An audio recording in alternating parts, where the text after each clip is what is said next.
The soft glow of golden-hued evening light filtered through the lace curtains of the Sharma family's modest three-bedroom apartment in Kolkata. Maya adjusted her emerald-green saree, her fingers trembling almost imperceptibly as she arranged the serving plates for the anniversary dinner. 3 years of marriage had taught her the art of maintaining composure, of keeping her emotions carefully hidden beneath a polished surface. Rahul sat confidently at the head of the dining table, his crisp white shirt a stark contrast to the warm wooden furniture.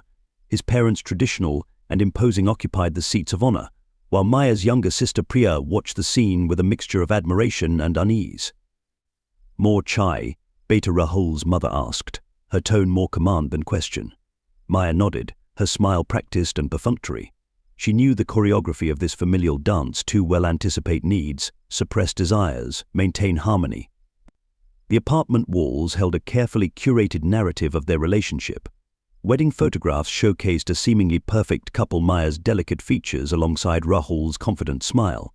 Framed achievements highlighted Rahul's professional success: engineering degree, corporate job, promising future.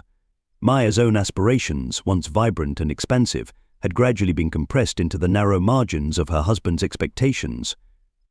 Her teaching career, once a source of passion, had been subtly discouraged. "It's better if you focus on home," Rahul would say, his voice soft but unyielding. Her master's degree in literature now collected dust, a silent testament to dreams deferred. Priya caught her eye, a flicker of concern passing between sisters. She had watched Maya change over these 3 years, becoming smaller, more contained. The spirited girl who once argued passionately about social issues had been replaced by this carefully modulated version of herself. As dinner preparations continued, subtle undercurrents of tension meandered through the room. Rahul's occasional sharp glances, the way his fingers drummed impatiently on the table, the controlled temperature of his interactions all hinted at a brewing storm beneath the seemingly calm surface. Everything must be perfect, Maya whispered to herself, a mantra that had become her survival strategy. Perfect daughter-in-law, perfect wife, perfect hostess. Little did she know that tonight would shatter every carefully constructed illusion, that the anniversary dinner would become a turning point that would redefine not just her life, but challenge the very foundations of the social structures surrounding her. The clock ticked closer to 8 p.m. Guests would arrive soon. Expectations would mount, and somewhere in the silent spaces between breaths, a transformation was waiting to be unleashed. Background and context: 700 words. Maya's journey began in a small suburb of Kolkata, where traditional values and familial expectations were as fundamental as breathing. Her father, a retired government clerk, and her mother, a homemaker, had raised her with a delicate balance of academic ambition and cultural conformity. From childhood, Maya demonstrated exceptional intelligence. She excelled in academics, winning scholarships and consistently topping her class. Her passion for literature burned bright, fueled by dreams of becoming a university professor. Unlike many girls in her conservative neighborhood, her parents, particularly her father, encouraged her educational pursuits. At 24, Maya was considered slightly older than the typical marriageable age in her community. Her parents, progressive yet traditional, began the arranged marriage process with careful deliberation. Rahul Sharma emerged as a potential match, an engineer from a respectable middle-class family working in a multinational company. Their first meeting was meticulously orchestrated, a formal gathering at Rahul's family home with both sets of parents present. Maya, dressed in a carefully selected salmon pink salwar kameez, presented herself with a blend of confidence and demure politeness that her mother had coached her to perfect. Rahul appeared impressive, tall, well-educated, with a stable career. His initial conversations suggested intellectual compatibility. He spoke about global technologies, economic trends, and seemed genuinely interested in Maya's academic achievements. Her master's degree in English literature intrigued him, or so he claimed. The courtship period was brief but seemingly harmonious. Rahul appeared supportive of her professional aspirations. He would casually mention how modern couples should support each other's careers. Maya, young and hopeful, interpreted these conversations as promises of partnership and mutual respect. Their wedding was a grand affair, reflecting both families' social standing. Hundreds of guests, elaborate rituals, and the weight of familial expectations transformed their relationship from a personal choice to a complex social contract.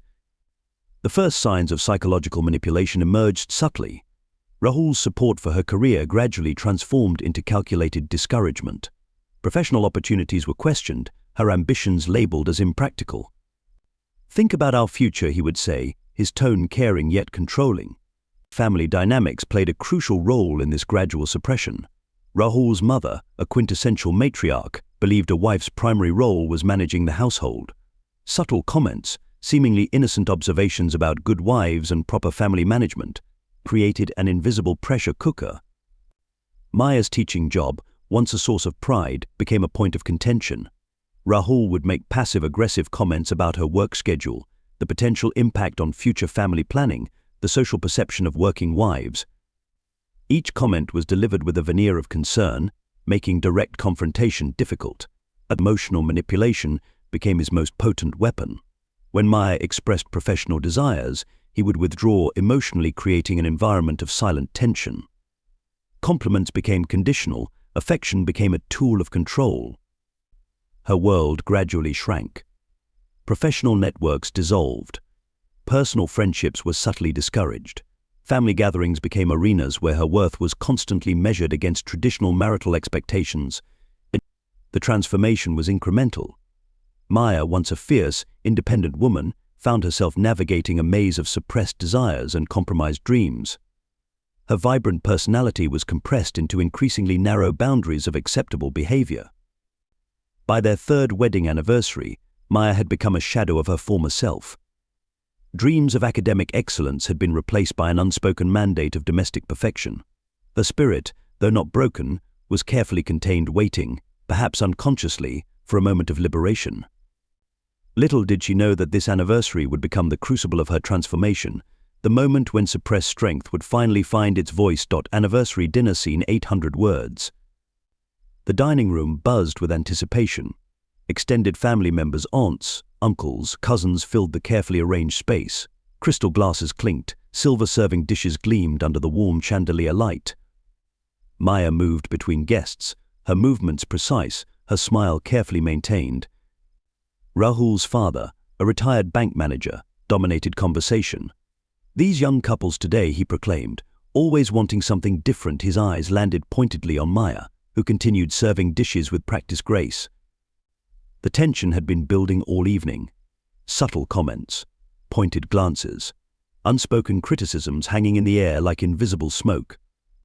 Earlier, during dinner preparations, Rahul had criticized Maya's culinary choices. "Why didn't you make my mother's traditional biryani?" The question wasn't a question, it was an accusation. Now, as dessert approached, the atmosphere grew thick with unresolved frustrations. It started with a whispered comment. Rahul leaned close to Maya, his voice low and cutting. "You embarrass me tonight, in front of my entire family." Maya's response was soft, conciliatory. "I'm sorry. What did I do?" His grip on her wrist tightened imperceptibly. "You know exactly what you did." The family continued their conversations, oblivious to the brewing storm. Priya, Maya's sister, caught a fleeting moment of tension, a flash of something dangerous in Rahul's eyes. Then it happened. In one explosive moment, Rahul's hand connected with Maya's face. The sound, sharp, brutal, cut through the dinner conversation like a knife. Crystal glasses stopped midair. Conversations died. Maya's cheek burned. Her ears rang. For a moment, time seemed suspended. The family's initial reaction was shock, not horror, not immediate outrage, just stunned silence. Rahul's mother was the first to speak. "Beta," she said to her son, her tone more concerned about potential social embarrassment than the violence just witnessed. "Not here. Not in front of everyone." Maya's father looked away, his decades of cultural conditioning preventing immediate intervention. But Maya was not the woman they expected her to be. Slowly, methodically, she straightened. Blood trickled from the corner of her mouth. Her eyes, previously soft and accommodating, now burned with an intensity that silenced the room. "No," she said. The word was quiet, powerful. Her physical response was controlled. No hysteria, no dramatic collapse, just a calm, deliberate rising. The family watched, uncertain. Priya's hand moved instinctively toward her sister, then stopped. Something in Maya's posture suggested she didn't need protection. Not anymore. Rahul seemed momentarily stunned by her reaction. His raised hand, prepared for further intimidation, now hung uselessly in the air. Maya's voice, when it came, was clinical, cold. This ends now. No tears, no begging. Just a statement of fact that felt like a declaration of war. The room, filled moments ago with familial chatter, now held only the sound of Maya's steady breathing. Her emerald green saree, slightly disheveled, seemed to vibrate with contained fury. In that moment, she was no longer the docile daughter-in-law. She was a woman reclaiming her dignity, her space, her very existence. The anniversary dinner had become something else entirely, a turning point, a moment of profound transformation.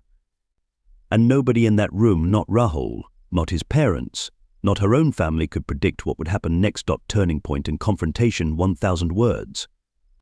The silence in the room was a living, breathing entity. Maya's internal landscape roared with decades of suppressed emotions, each moment of compromise, each surrendered dream now rising like a tsunami. Her mind raced through memories. The first time Rahul suggested she quit her teaching job, the subtle undermining of her professional aspirations, the gradual erosion of her identity, masked as marital compromise. "I will not be silent anymore," Maya declared, her voice cutting through familial expectations like a razor-sharp blade. Rahul's father attempted intervention. "Beta, these are family matters. We solve things quietly." Maya turned, her gaze a challenge. "Quiet? Like how we've been quiet about domestic violence, about women's suppression, about the toxic masculinity that defines our social structure." Her sister Priya watched, simultaneously terrified and mesmerized. This was not the Maya she knew. This was a woman emerging from years of psychological constraint. "You think a slap is just a moment," Maya continued, addressing not just Rahul, but the entire generational mindset present in the room. "It's a manifestation of years of control, of believing a woman's dignity is negotiable."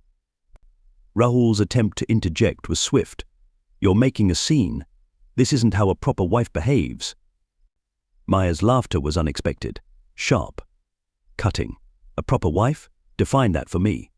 Someone who silently accepts abuse, who gives up her dreams, who becomes invisible to maintain peace." Her confrontation wasn't just personal.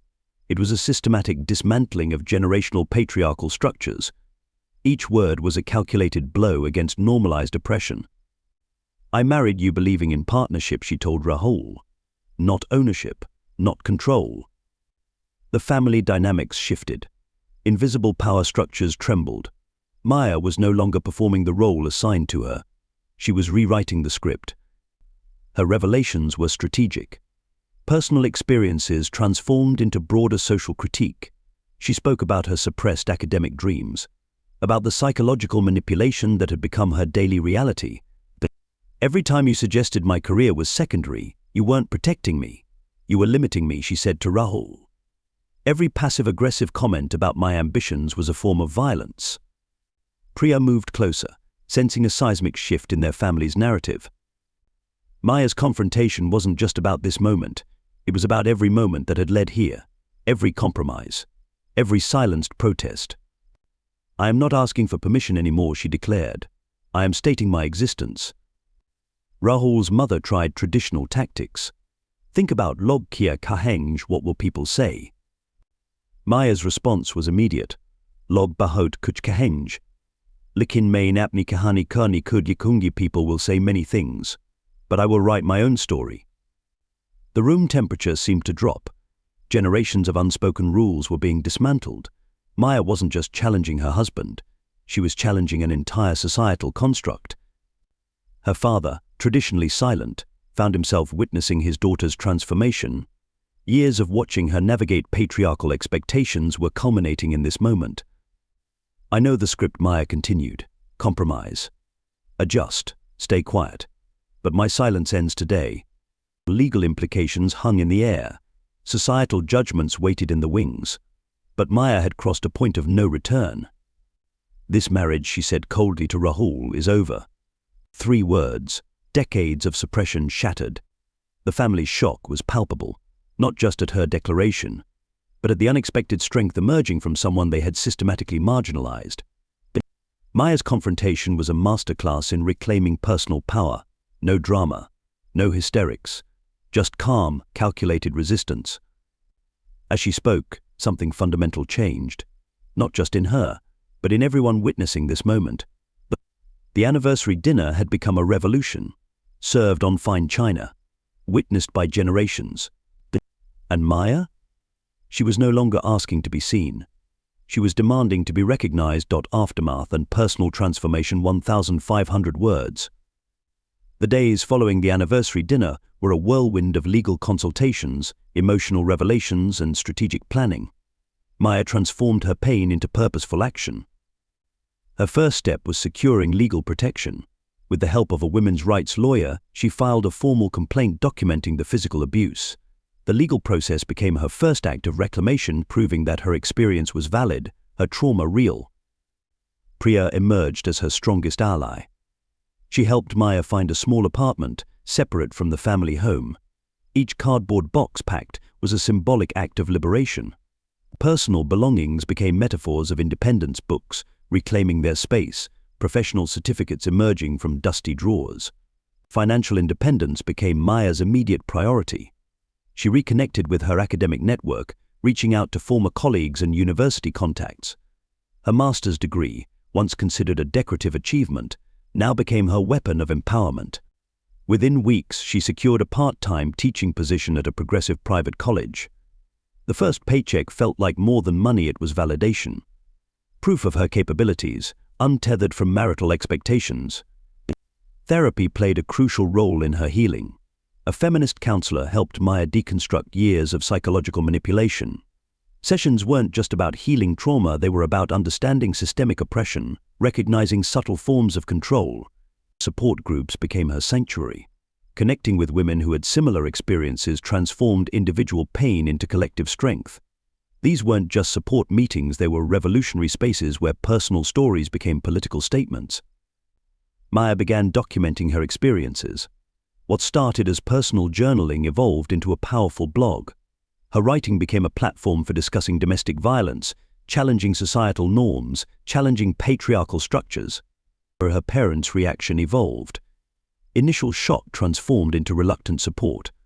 Her father, confronting his own generational biases, slowly began understanding the depth of his daughter's struggle. Professional reinvention became her mantra. She enrolled in additional certification courses, expanding her academic credentials. Each class was an act of resistance against the narrative that had previously confined her. Social media became an unexpected ally. Her blog posts went viral. Women from across India shared similar experiences, finding strength in her narrative. What began as a personal journey became a broader movement challenging domestic violence and marital expectations. Legal battles continued. Rahul's family attempted multiple interventions, trying traditional mediation techniques. Maya remained resolute. Her response was always clear: no compromise on dignity, no negotiation on personal safety. Financial independence became her most powerful tool. She discovered investment opportunities, started freelance academic consulting. Each economic decision was a strategic move towards complete autonomy. Community engagement became another avenue of transformation. Maya began conducting workshops in colleges and community centers, discussing gender dynamics, legal rights, and personal empowerment. Her narrative challenged multiple societal constructs. She wasn't just fighting a personal battle, she was dismantling systemic oppression. Each speech, each workshop became a revolutionary act. The women's rights organization recognized her potential, offering her a platform to share her experiences. Speaking engagements became her new normal. From a suppressed housewife to a public speaker challenging societal norms, her transformation was complete. Psychological healing wasn't linear. There were challenging days, moments of self-doubt, but she had built a support system that understood healing was a journey, not a destination. Her relationship with her family underwent significant transformation. Boundaries were established. Conversations became honest, sometimes uncomfortable, but they were real. By the end of the year, Maya had become unrecognizable from the woman who had been slapped on her third wedding anniversary. She was educated, empowered, and unapologetically herself. Her story wasn't just personal, it had become a beacon of hope for countless women navigating similar challenges. The girl who was once told to be silent had found her most powerful voice. Resolution and reflection. 1,000 words. 5 years after that pivotal anniversary, Maya stood on a national conference stage, her story transforming from personal struggle to collective movement. Family dynamics had undergone profound metamorphosis. Her parents, once silent enablers, now actively supported women's rights initiatives. Priya had become a lawyer specializing in domestic violence cases, inspired by her sister's journey. Rahul's family experienced social isolation. Their attempts to maintain traditional narrative crumbled under Maya's public advocacy. Community perception shifted. Silent complicity was no longer acceptable. Maya's healing wasn't linear. Therapy, support groups, and personal resilience became her reconstruction tools. She learned that healing wasn't about erasing trauma, but integrating it into a stronger narrative of survival. Her academic career flourished. She completed her PhD, focusing on gender dynamics in contemporary Indian society. Research became her weapon, academic discourse her platform for challenging systemic oppression. The blog she started became a powerful platform. Thousands of women found representation, support, and courage through her narratives. What began as personal documentation transformed into a movement challenging patriarchal structures. Legal reforms became another avenue of her activism. She collaborated with women's rights organizations, providing testimonial evidence and research supporting legislative changes protecting domestic violence survivors. Her story resonated beyond personal boundaries. Media platforms featured her journey, turning individual experience into broader social commentary. Speaking engagements took her across universities, corporate platforms, and international conferences. The broader social impact was significant. Her narrative challenged multiple societal constructs, normalizing domestic violence, challenging marriage as an unbreakable institution, powering women's economic independence, redefining societal expectations of marital roles.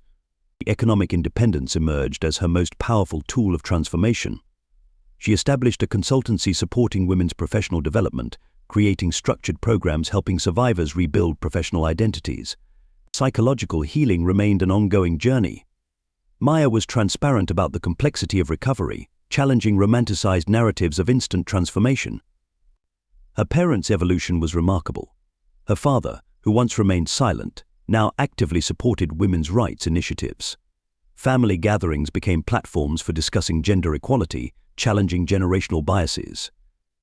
The broader social commentary embedded in her journey was clear: systemic change requires individual courage. Personal stories become collective movements when shared authentically. Resilience wasn't just about surviving, it was about reimagining possibilities. Maya's journey demonstrated that healing is an active, powerful process of reconstruction. Her call to action was multifaceted: legal awareness and support for domestic violence survivors, economic empowerment programs, challenging patriarchal social structures, creating supportive community ecosystems.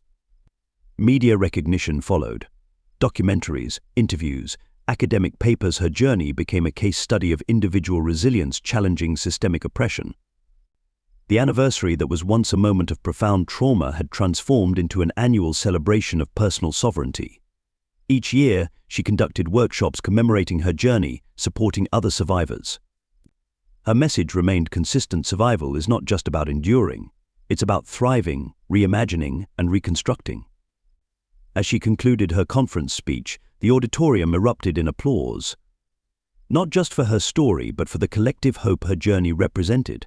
But Maya had become more than a survivor. She was a catalyst for change,